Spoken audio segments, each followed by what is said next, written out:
Here's one of the easiest ways to misunderstand Generation X.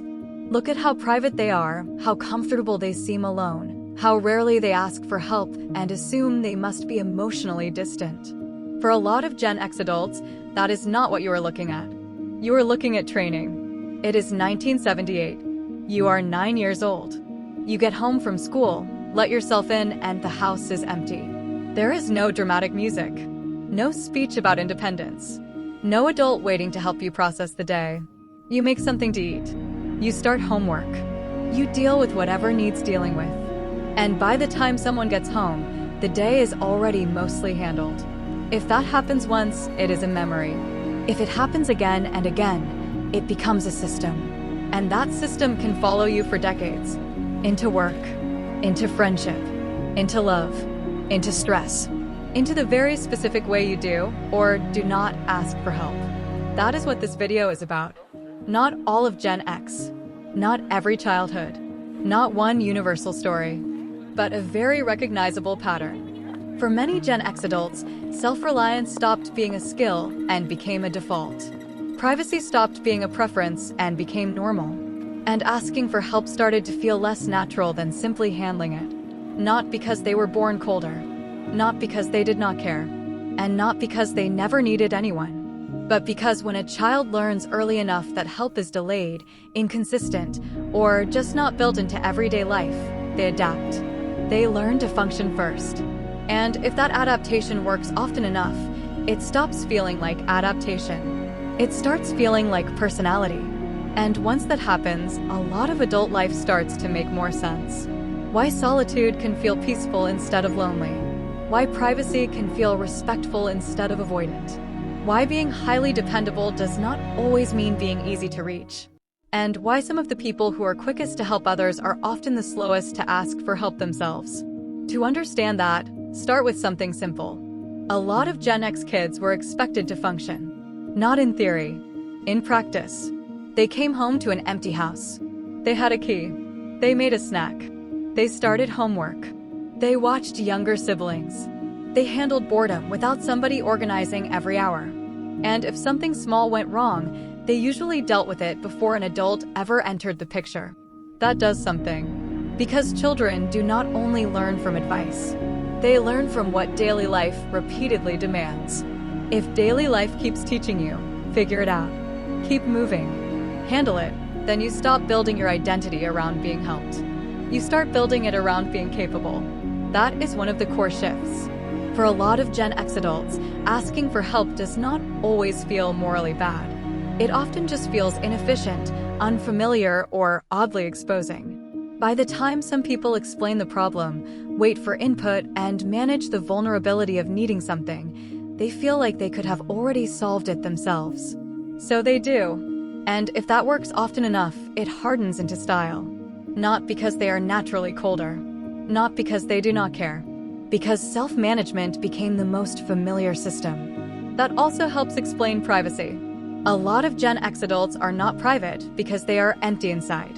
They are private because internal life was not always something you were trained to publicly narrate.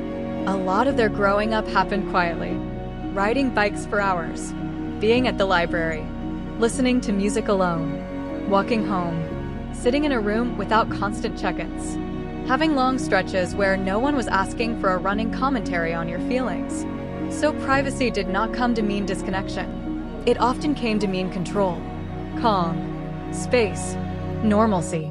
And solitude did not automatically get coded as abandonment. Sometimes it got coded as freedom. That matters a lot in adulthood.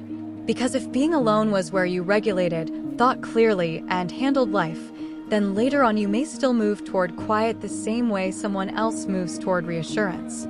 That can be badly misread. Other people may see withdrawal. You may experience recovery.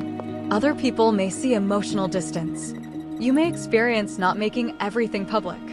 Other people may think, why didn't you just say something? And your real answer may be, because handling it first felt more natural. You can see this very clearly at work. For many Gen X adults, this pattern looks like competence.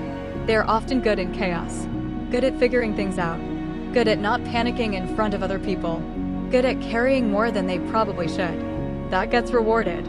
the reliable one, the low-maintenance one, the one who just handles it. But there is a cost hidden inside that competence.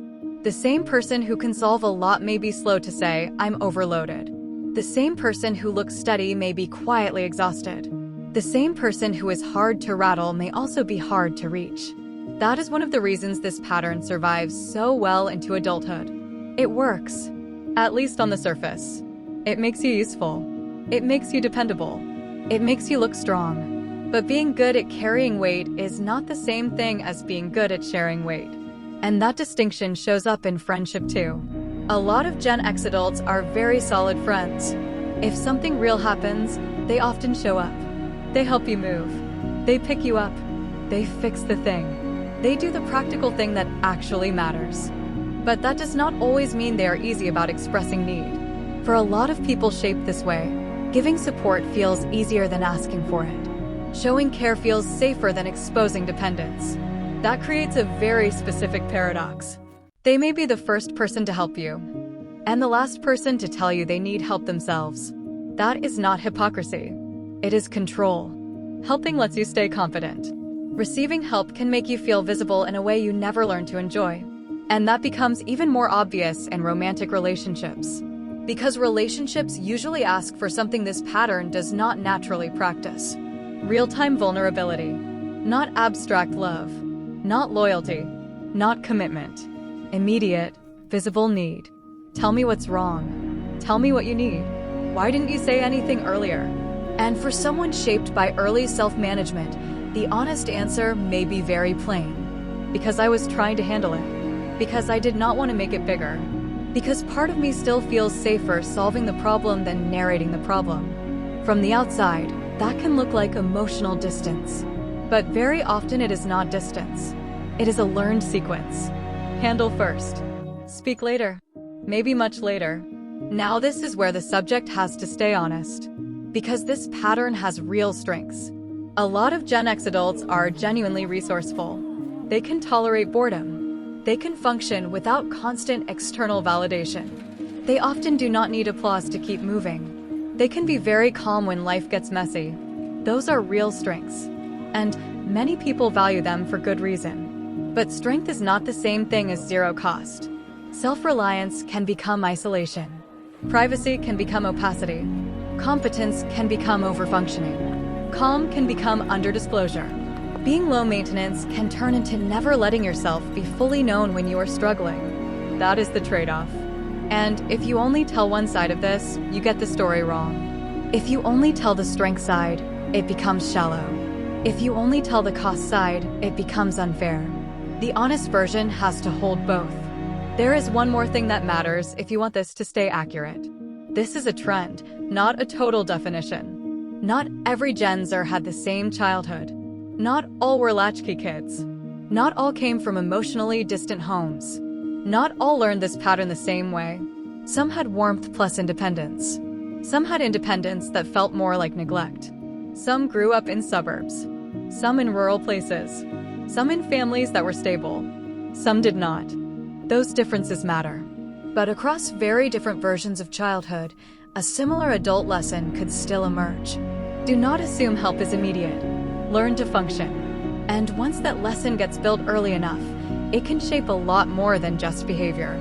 It can shape what feels normal, what feels safe, what feels embarrassing, what feels private, what feels like strength, and what feels strangely hard, even when you know it should not be.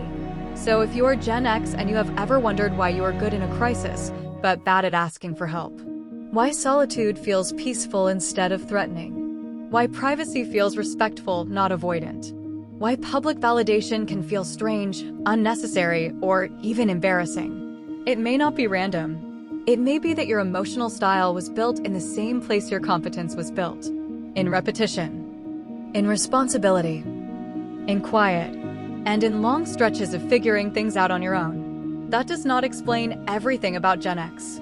But for a lot of people, it explains more than they realized.